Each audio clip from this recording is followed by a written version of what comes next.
लोकसभेनंतर one day खेळून चालणार नाही हे माहीत असल्यानं आम्ही T20 खेळलो. नागपुरात फडणवीसांचं वक्तव्य. सत्ता कधीही डोक्यात जाणार नसल्याची प्रतिक्रिया. बीडमधल्या मोर्चात शरद पवार सहभागी होणार. संतोष देशमुखांच्या हत्येप्रकरणी शनिवारी बीडमध्ये सर्व पक्षीयांचा मोर्चा.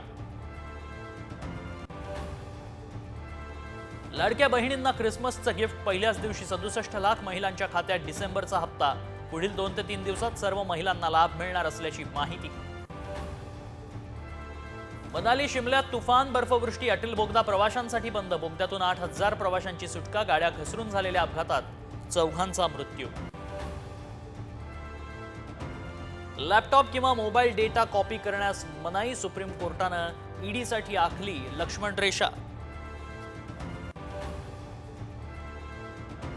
कांदा दरात घसरण सुरूच. 500 कोटींचं नुकसान. निर्यात शुल्क हटवण्याची मागणी.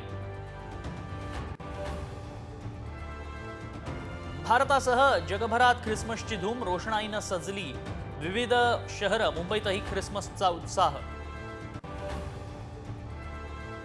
पर्यटकांची शिमला, मनाली, कोकण, लोणावळ्यात गर्दी. ताडोबा सफारीलाही पर्यटकांची पसंती. सुट्ट्यांच्या पार्श्वभूमीवर देवदर्शनासाठी मोठी गर्दी. तुळजापूर, कोल्हापूर, पंढरपूर, शिर्डी, शेगावला भाविकांच्या रांगा. कझाकिस्तानच्या अक्ताऊमध्ये विमान कोसळलं. 72 जण करत होते प्रवास. 12 जणांचा जीव वाचला.